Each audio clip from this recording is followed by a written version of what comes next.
तो मैं आप लोगों को पिछला एपिसोड बता देता हूँ। तो पिछला एपिसोड में हमने देखा था कि जोआन जो होता है वो अपनी पावर को बढ़ा लेता है गोल्डन टावर के अंदर कल्टीवेट करते हुए। साथ ही वहाँ पे जोयान उसकी पावर 1 स्टार डाउडी के पीक लेवल के इंटरमीडिएट लेवल पर पहुंच जाती है।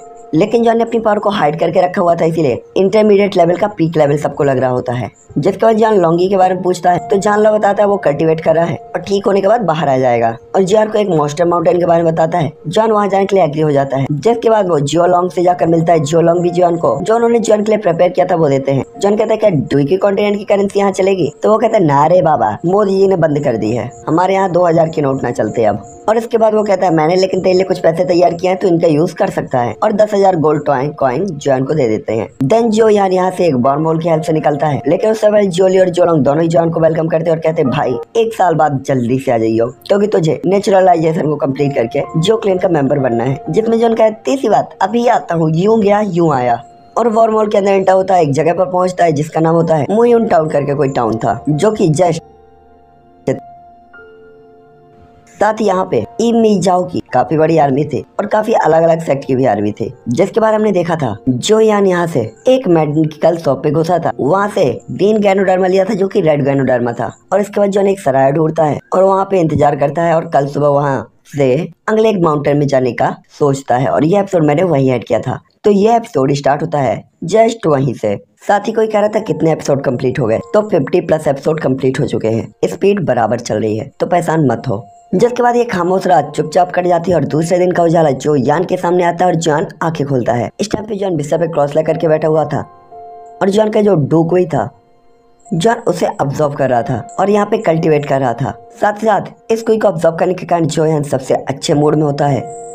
साथ ही मॉर्निंग कल्टीवेशन के लिए भी काफी अच्छी चीज थी। इसलिए जैसे जैसे जॉन की सांसें स्टेबल होती जा रही होती हैं, आसपास की जो वेव्स होती है वो भी स्टेबल हो रही होती है। और एम्परर कोई के काफी सारे क्लस्टर स्पेस से बाहर निकलकर जॉन की बॉडी के अंदर जा रहे होते हैं। और जॉन की बॉडी के एक्यूपंक्चर पॉइंट काफी ज्यादा लालच भरी नजरों से उसे ऑब्जर्व कर रहे होते हैं। और उसके फ्लेम मंत्र की हेल्प से जोयान की मेरिडियन इसे काफी जल्दी पूरी बॉडी में सर्कुलेट कर रही होती है। और ये लगभग 1 घंटे तक चलता है। और इसके बाद जैसे ही सूरज की रोशनी जोयान पर पड़ती है तो जॉन तुरंत ही आंखें खोलते हुए कहता है बहुत समय हो गया। साथ ही जॉन धीरे धीरे अपनी बढ़ती हुई ताकत को भी फील कर सकता था, इसलिए जॉन कहता है ये सच में काफी रिलैक्सिंग है। और इसके बाद जॉन अपनी कमर को फैलाता है और एक सेटिस्फाइड स्माइल करते हुए कहता है आज मैं थियानमो माउंटेन रेंज के डायमंड ग्रेवयार्ड में इंटर करने जा रहा हूँ।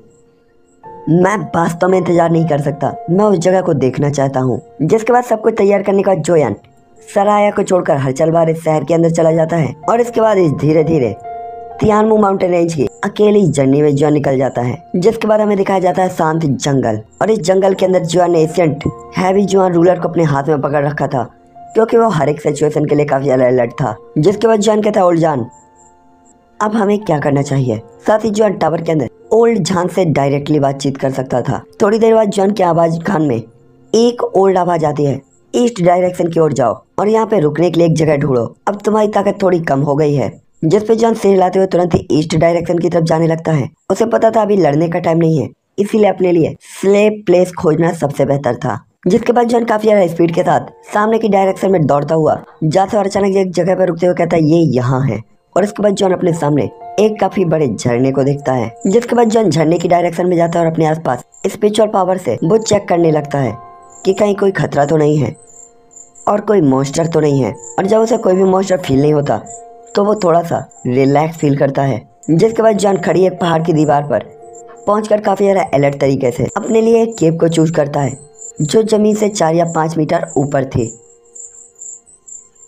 साथ ही गुफा का इंटीरियर काफी अच्छा था, लेकिन ये स्पेस छोटा नहीं था और ये जो यान के लिए तो अकेले के लिए काफी था।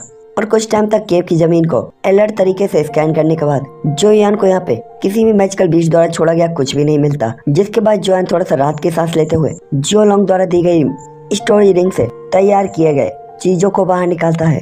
और इसके बाद केव के अंदर एक सूखा बिस्तर अपने लिए तैयार करता है और कुछ जरूरी रहने के लिए सामग्रियों को यहाँ पे रखते हुए जो यान गुफा के एंट्रेंस गेट में एक बड़ी सी चट्टान लगा देता है और हल्की सी जगह छोड़ता है कि केवल एक ही पर्सन इससे आ सके और जा सके। साथ ही जॉन को यहाँ काफी टाइम बिताना था, इसीलिए सिक्योरिटी सबसे इम्पोर्टेंट चीज थी। और ऐसा करने के बाद जॉन अपने हाथों से धूल को थपेलता है और अंधेरी केव को देखता है तो स्टोरेज रिंग से 3 मून्स को निकालकर जोयान स्टोर के ऊपर यानी केव के ऊपर लगा देता है, जिससे पूरे ही केव के अंदर उजेला हो जाता है। जिसके बाद पूरी तरीके से खुद के द्वारा तैयार की गई नई केव को देखते हुए जो यान काफी खुश हो रहा होता है। जिसके बाद जॉन कल्टीवेट करने के लिए अपने बेड पर बैठकर वापस से कल्टीवेशन की सील को बना लेता है, क्योंकि मॉर्निंग जर्नी में जो यान ने अपनी काफी सारी ओरिजिन कुई को खो दिया था। जिसके बाद जॉन की सांसें धीरे धीरे स्टेबल होती है और हर बार ब्रीथिंग के साथ ही साथ जो यान अपनी बॉडी में बढ़ रही पावर को भी फील कर सकता था। साथ ही आसपास की ओरिजिन कोई जॉन की बॉडी के अंदर इंटर हो रही होती है और जॉन के ओरिजिन क्रिस्टल के अंदर जा रही होती है। साथ ही रेड कलर की बैटल कुई को अपनी बॉडी के अंदर इंटर होते हुए देखकर जॉन थोड़ा सा स्माइल करता है और उस ओरिजिन कुई को पूरी तरीके से उसके बॉडी के अंदर अब्जॉर्ब हो जाने के बाद जो यान अपनी आंखें खोलता है और खुद से कहता है कि अरे नया फ्लेम मंत्र तो पूरी तरीके से एक्स्ट्रा ऑर्डिनरी है। जो यान ने महसूस किया था कि वो ओरिजिन कुई को पहले के कंपैरिजन में 2 से 3 गुना स्पीड से अब्सॉर्ब कर पा रहा है, जिससे तो जॉन का दिल हिल जाता है। जिसके बाद जोयान ओल्ड जान से कहता है, ओल्ड जान रहने की जगह तैयार है, अब हमें आगे क्या करना है। तभी ओल्ड जान कहते हैं, चिंता मत करो, तुम्हें अभी भी मॉन्स्टर के ग्रेवयार्ड में एंटर होने के लिए कुछ चीजों को तैयार करने की जरूरत है। साथ ही मुझे लगता है कि तुम्हारी पावर मेडिसिन इंग्रेडिएंट की लेयर के अंदर एंटर होने के लिए पहले पर्याप्त नहीं है, इसलिए मुझे लगता है कि तुम्हें इन चीजों को तियानमू माउंटेन रेंज से इकट्ठा करना चाहिए। और ओल्ड जान के बोलने के बाद जोयान के दिमाग में 3 अजीब से बर्ड दिखाई देते हैं, blood, Netherland gross, soul root, soul branch और डेमन फ्रूट।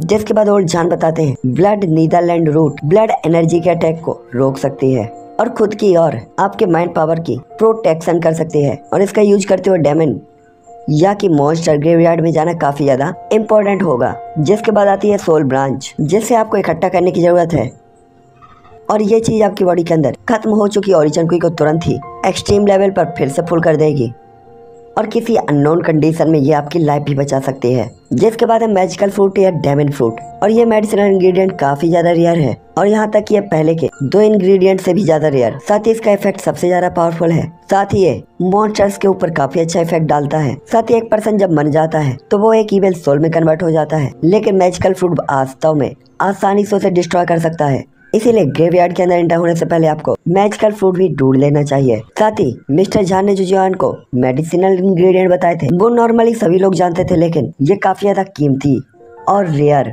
इंग्रेडिएंट थे। जैसे एग्जांपल के लिए ब्लड ग्रास, ऑक्सन हाउस में इसके हर एक पौधे की कीमत 5000 गोल्ड कैन या उससे ज्यादा थी, जो बताता था कि यह कितना ज्यादा रेयर है। हालांकि रेयर जो कि बताता ये कितना ज्यादा रेयर था। हालांकि इन सभी मेडिसिनल इंग्रेडिएंट का प्रोटेक्शन हाई लेवल के मॉन्स्टर या की बीच करते थे, जो काफी पावरफुल होते थे, इसीलिए इन्हें आसानी से इकट्ठा करना भी काफी ज्यादा मुश्किल होता था।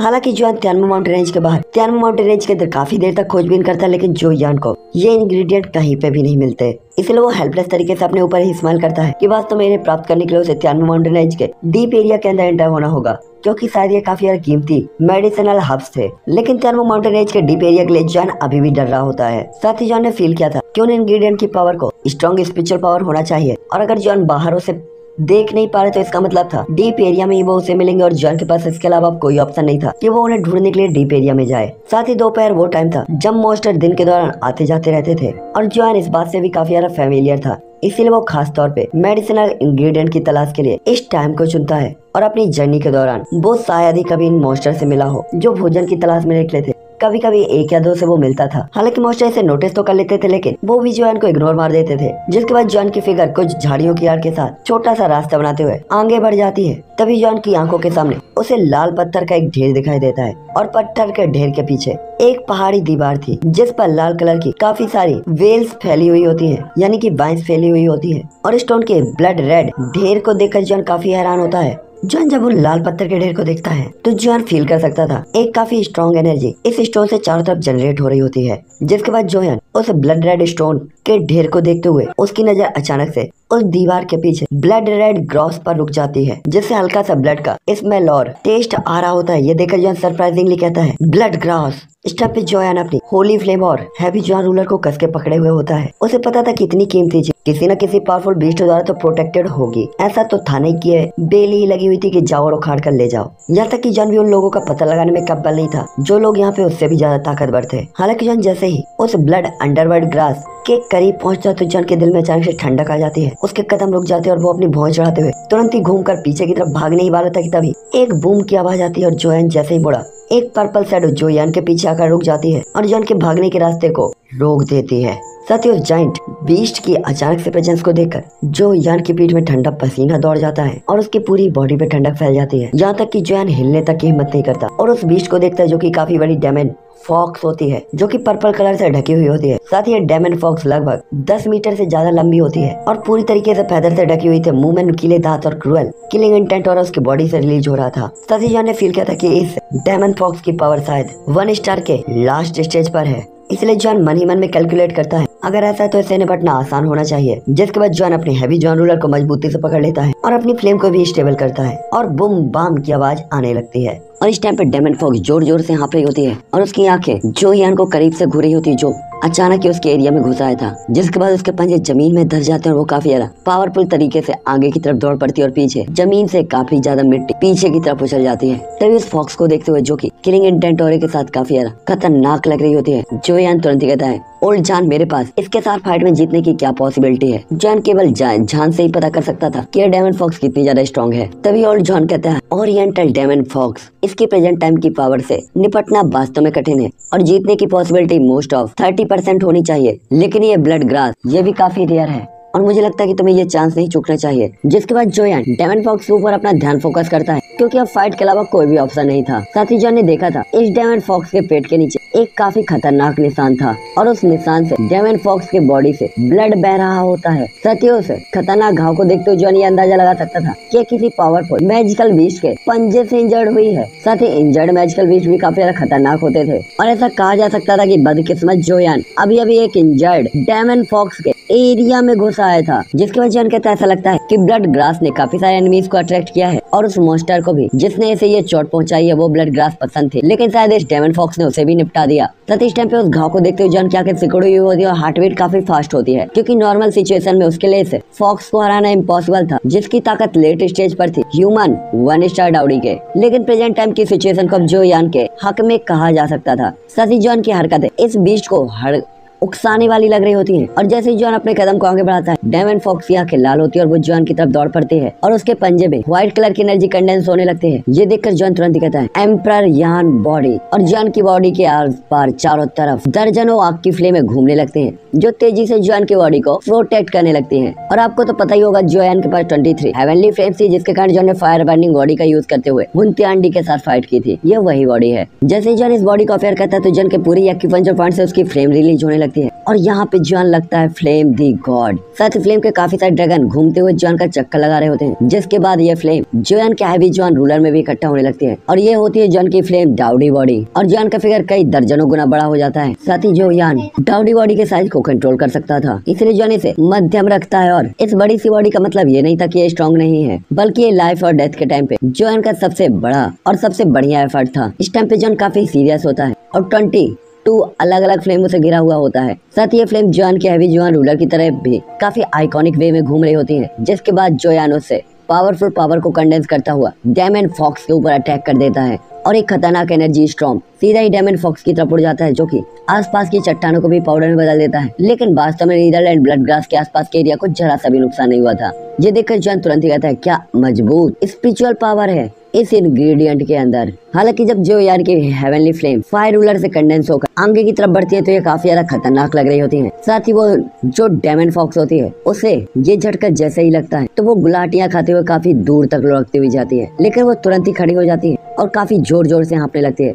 ये देखकर जॉन कहता है, कितना स्ट्रॉन्ग डिफेंस है इसका। जोयान ने भी हिडन तौर पर खुशी जताई हुई होती है कि अगर ये डेमन फॉक्स इंजर्ड नहीं होती तो उससे भी डर था कि वो उसे बिल्कुल भी झटका नहीं दे पाता। हालांकि जॉन के खतरनाक फ्लेम और पावरफुल हैवी जॉन रूलर के बार बार अटैक के कारण उस डेमन फॉक्स का जो पेट का घाव होता है वो एक बार फिर से ओपन हो जाता है और उससे खून पानी की तरह बहने लगता है, जिससे आसपास की जमीन लाल हो जाती है। साथ ही इसके पास केवल डाउडी की पावर थी, लेकिन दिमाग नहीं था। लेकिन फिर भी ये डेमन फॉक्स अपनी सिचुएशन को जानती थी, इसलिए चिल्लाती हुई घूमती और वहाँ से भाग जाती थी। हालांकि डेमन फॉक्स भागने ही वाली थी कि तभी जॉन के चेहरे पर एक स्माइल आ जाती और अपनी पूरी ताकत को इसके साथ फाइट करते हुए जॉन ने लगभग एंड कर दिया था। इसीलिए वो धीरे से कहता है, इस पॉइंट तक पहुँचने के बाद मैं तुम्हें कैसे जाने दे सकता हूँ। और उसका हैवी जॉन रूलर एक बार फुल पावर के साथ स्लैश अटैक करता है और जोयान की फिगर अचानक ही भागती हुई फॉक्स से 10 मीटर दूर अफेयर होती है और जैसे ही जोयान का रूलर उस पे अटैक करता है तो वो डेमन फॉक्स उल्टा उड़ती हुई जाती है और जमीन में घिसटते हुए 100 फीट लंबी खाई बन गई होती है और आसपास के पेड़ पूरी तरीके से टूट कर बिखर जाते हैं। जिसके बाद डेमन फॉक्स की बॉडी से धमाके की आवाज निकलती है और उसका मांस और ब्लड चारों तरफ फैलने लगता है। पेट के अंदर की आंतें पहले ही बाहर आ गई होती हैं और ये जगह बिखर गई होती है। और इस खतरनाक अटैक के साथ ही डेमन फॉक्स की चिल्लाने की आवाज धीरे धीरे बंद हो जाती है और उसकी पुतलियां धीरे धीरे बंद होती हैं। साथ ही उसकी डाउडी बॉडी धीरे धीरे सिकुड़ जाती है और जॉन की बॉडी के सिकुड़ते हुए जॉन ने लगभग अपनी सारी एनर्जी को खो दिया होता है। साथ ही अपनी पूरी ताकत और इस लास्ट अटैक के साथ जॉन की पूरी बॉडी सुन्न हो गई होती है। जिसके बाद जॉन जैसे ही जमीन पे उतरता तो जमीन में फैले हुए खून की जरा से भी परवाह नहीं करता और जोर जोर से हाँफते हुए जमीन पे ही लेट जाता है। और काफी देर तक पत्थर के ढेर पर लेटे रहने के बाद जोयान अपनी कुछ ताकत को हासिल करने के बाद अपना सिर उठाता है और उस लोमड़ी की डेड बॉडी को देखता है। जिसके बाद जॉन कहता है अगर ये इसके लिए पेन के लिए नहीं होता जिसके कारण ये लगभग पागल हो गई थी तो इस थॉट के साथ कि वो कभी भी 1 स्टार फाइटिंग एम्परर के पीक लेवल से इसे कभी भी नहीं मार पाता। तभी जान लाओ तारीफ करते हुए कहता है छोटे साथी ये बुरा नहीं है, वास्तव में तुमने 1 स्टार फाइटिंग एम्परर के लेट स्टेज के इंटरमीडिएट लेवल के मैजिकल बीस्ट को इतनी आसानी से मार दिया। हालांकि वो इंजर्ड था लेकिन उसकी अटैक की पावर वीक नहीं थी और ऐसा कहते हुए वो जोयान की तारीफ करने लगता है। हालांकि उसे पता था कि लोमड़ी इंजर्ड थी लेकिन ये जोयान की एक्स्ट्राऑर्डिनरी फाइटिंग एबिलिटी के लिए नहीं होता तो जॉन अभी भी इससे डील नहीं कर पाता। हालांकि आधे घंटे बाद जॉन आंखें खोलता है। उसकी हथेलियां अभी भी थोड़ी सुन्न थी लेकिन उसकी बॉडी के अंदर की ओरिजिन को कुछ हद तक धीरे धीरे भर गई होती है। जिसके बाद जॉन कहता है यहाँ की एनर्जी सच में काफी अच्छी है और वहाँ से खड़ा हो जाता है। साथ ही उसका प्रेजेंट टाइम का फ्लेम मंत्र उसके ओरिजिन कोई की इतनी ज्यादा यूज को बर्दाश्त नहीं कर सकता था। जिसके बाद जॉन कहता है क्योंकि मेरी लगभग पूरी ओरिजिन कोई खत्म हो गई थी, अगर 10 मिनट तक ये फाइट और चलती तो मुझे लगता था इस फॉक्स की बजाय मरने वाला पर्सन मैं होता। जिसके बाद जॉन कहता है ठीक है मेरा फ्लेम मंत्र क्योंकि अपग्रेड हो चुका है तो इसकी प्रेजेंट टाइम की एनर्जी का यूज अब कुछ भी नहीं है। साथ ही जान लाओ ने पहले ही कहा है कि ये फ्लेम मंत्र बाजी तियांजू इसके अंदर 8 फ्लेम मंत्रास हैं और इनमें से केवल मैंने फ्लेम मंत्रा को ही सीखा है और अगर मुझे इन्हें अपग्रेड करना है तो मुझे तीनों मिस्टीरियस चीजों को ऑब्जर्व करना होगा जिसके बाद ही मैं इसे पावरफुल बना सकता हूँ और भी ज्यादा एनर्जी को यूज कर पाऊंगा। जिसके बाद जॉन अफसोस करते हुए कहता है मुझे नहीं पता ये अलग अलग फ्लेम्स और बाकी की चीजें मुझे कहाँ और कब मिलेंगी। साथ ही जॉन काफी ज्यादा उम्मीद से ऐसा कह रहा होता है क्योंकि अगर ये उसे नहीं मिला तो ये फ्लेम मंत्रा डाउडी कॉन्टिनेंट के अंदर जोयान की सबसे बड़ी वीकनेस भी बन सकता था। जिसके बाद जोयान ब्लड नीदरलैंड ग्रास को जेट की बोतल के अंदर स्टोर कर लेता है और इसके अंदर की एनर्जी को फील करते हुए जोयान की पूरी बॉडी कांपने लगती है। जिसके बाद जॉन अपनी स्पिरिचुअल पावर से आसपास की जगह को स्कैन करता है तो उसे पता चलता है यहाँ काफी सारे रेयर मेडिसिनल इंग्रेडिएंट भी है, इसलिए जॉन तुरंत इन्हें इकट्ठा करने के लिए कूद पड़ता है। जिसके बाद जॉन कहता है यहाँ वास्तव में जूलिंग ब्रांचेस हैं, ये सचमुच काफी ज्यादा इजी है और इस टाइम पे जॉन यहाँ पे 2 टाइप की मेडिसिनल इंग्रेडिएंट को पाकर काफी ज्यादा खुश था। जिसके बाद जॉन यहाँ से स्पिरिट ब्रांच या कि सोल ब्रांच को भी इकट्ठा कर लेता है और आसपास से कुछ और भी इंग्रेडिएंट को इकट्ठा करते हुए जॉन स्टोरेज रिंग के अंदर डाल लेता है। जिसके बाद जॉन अपनी स्टोरेज रिंग से एक डैगर निकालता है और ओरिएंटल डेमन फॉक्स के पास जाता है और उसका सिर काट लेता है। सिर काटने के बाद जॉन को उसके सिर के अंदर से एक पर्पल कलर का मैजिकल कोड दिखाई देता है तो जॉन कहता है तो ये मैजिकल कोड यहाँ पर है और उस कोड को रख लेता है। ये पहला जोयान का मैजिकल कोड था। जिसके बाद जॉन कांपते हुए हाथों के साथ उसे स्टोरेज रिंग में रख लेता है क्योंकि जॉन को पूरा भरोसा था ओरिएंटल डेमन फॉक्स के इस मॉन्स्टर कोर को वो कम से कम बाजार के अंदर 2000 गोल्ड कॉइन के अंदर तो सेल कर ही सकता था, लेकिन उससे भी ज्यादा ये मॉन्स्टर कोर एल्केमिस्टों द्वारा खरीदे जाते थे। और जॉन के पास जो मैजिकल कोर था उसके बारे में जॉन स्वाभाविक तौर पर स्पष्ट था कि अगर उसे इसकी जरूरत पड़ी तो वो फ्यूचर में प्री रिफाइनमेंट में भी इसका यूज कर सकता था। जिसके बाद जॉन कहता है चलो मैं कल आखिरी बची हुई इंग्रेडिएंट को ढूंढूंगा जो कि मैजिकल फ्रूट है और ऐसा कहते हुए जोयान आखिरी के इंग्रेडिएंट के बारे में कल के ऊपर इसे छोड़ देता है। जिसके बाद जॉन जंगल से होता हुआ उसी झरने के पास पहुंच जाता है जहाँ में जोयान ने रुकने के लिए जगह बनाई थी। इस टाइम पे जॉन क्योंकि खून से लथपथ होता है लेकिन जोयान ने एक अजीब से लेयर से अपने आप को प्रोटेक्ट कर रखा था जिससे उस ब्लड की स्मेल को कोई भी छू या सूंघ नहीं पा रहा होता। और ये जंगल के अंदर जरूरी भी था कि अपने ऑरे को आप हाइड रखें। हालांकि निश्चित दूरी तक जॉन चलने के बाद अचानक ही उसके कदम रुक जाते क्योंकि उसे लग रहा था कि उसके लेफ्ट साइड से उसे कोई धीमी आवाज आई है। तो जॉन तुरंत से उस जगह पर देखता है। जिसके बाद जॉन सीधे जंगल की तरफ चला जाता है और धीरे धीरे घास के बीच से देखता है और जॉन के छिपे रहने के कुछ ही टाइम के बाद 2 फिगर्स जॉन की नजरों में दिखाई देती हैं। और जब जोयान की नजर उन दोनों फिगर्स की बॉडी पर पड़ती है तो जॉन काफी ज्यादा कोल्ड वर्ड में कहता है ये इमोजियाओ के मेंबर्स हैं क्योंकि जॉन ने उन दोनों की चेस्ट के ऊपर क्लेन सिंबल को देखा था और जॉन को याद आता है कि उस दिन इन्हीं लोगों ने उसके ऊपर घात लगाकर अटैक किया था। तभी वो दोनों बात करते हैं मुझे लगता है कि हमें यहीं रुकना चाहिए, अगर हम नीचे जाएंगे तो हम त्यानमू माउंटेन रेंज के अंदर एंटर नहीं कर पाएंगे और अगर हम वहाँ एंटर करते हैं तो वहाँ के मॉन्स्टर्स हमें मौत के घाट उतार देंगे। और ऐसा कहते वो बंदा काफी ज्यादा टेंशन में दिखाई देता है। तभी उसकी बात को सुनकर दूसरा हाफ एजेड मैन हेल्पलेस होकर कहता है, अरे जो यान नाम का वो बच्चा कहाँ छिपा हुआ है, काश वो बच्चा मुझे मिल जाए। तभी पहला बंदा कहता है, तुम उस बच्चे की तलाश क्यों कर रहे हो सकता है कि उसे किसी मॉन्स्टर ने मार दिया हो और खाकर पोटी में बदल दिया हो। ये देखकर दूसरा बंदा कहता है, हो सकता है कि ये पॉसिबल हो, उस लड़के की एज ज्यादा नहीं है और उसे एक्सपीरियंस ही कितना है। खैर इसे भूल जाओ, आज यहाँ पे खोजी गई चीजों के बारे में हमें वापस जाकर रिपोर्ट करनी चाहिए और इसके बाद हम कल फिर यहाँ पे आएंगे। और ऐसा कहते वो डीप फॉरेस्ट डार्क फॉरेस्ट की तरफ देखते हुए अपनी भौहें चढ़ा लेता है। सती जॉन जब हाफिज जेडमैन को अपना नाम लेते हुए सुनता तो वो चौंक जाता है कि ईमो सेट के लोग वास्तव में उसे ढूंढ रहे हैं, लेकिन इस बार उसका पता इन्हें किसने बताया। इस टाइम पे जॉन इन दो हाफिज जेडमैनों को देख रहा होता है जिनकी ताकत 1 स्टार डाउडी के जूनियर लेवल पर थी, इसलिए इनसे डील करना ज्यादा कठिन नहीं था। हालांकि जैसे ही वो हाफिज जेडमैन जाने के लिए मुड़ता है कि अचानक उसके फेस इंप्रेशन बदल जाते हैं और उसे ऐसा लगता है जैसे उसके सिर के ऊपर बिजली गिरने वाली हो, जिससे वो अपनी पावरफुल पंच को क्रिएट करके हवा के ऊपर मार देता है। लेकिन उस पावरफुल वाइल्ड फोर्स वो उनकी उम्मीदों से भी ज्यादा खतरनाक था, जिससे उनका चेहरा पीला पड़ जाता है और वो ब्लड की वॉमिटिंग करने लगते हैं। तभी दूसरा बंदा देखकर तुरंत कहता है उसे मार डालो और इस टाइम पे उसका साथी वो भी पूरी तरीके से हैरान होता है, जिसके बाद वो चिल्लाते हुए उस फिगर को देखता है जिसने पहले वाले बंदे के ऊपर अटैक किया था। उसने देखा था उस बंदे की कोहनी ने हाफिज जेडमैन के गले के ऊपर जोर से अटैक किया था, जिसके कारण एक ही अटैक में वो बेचारा बंदा बिना किसी ढाल के पावरलेस होकर जमीन में गिर जाता है। और अचानक कोई अटैक को देखकर हाफिज जेडमैन, जिसकी मौत केवल 6 या 7 सेकंड में हो गई थी, दूसरा बंदा अभी तक सदमे से ही नहीं उबर पाया था कि उसका साथी जो अभी उससे बात कर रहा था मर गया।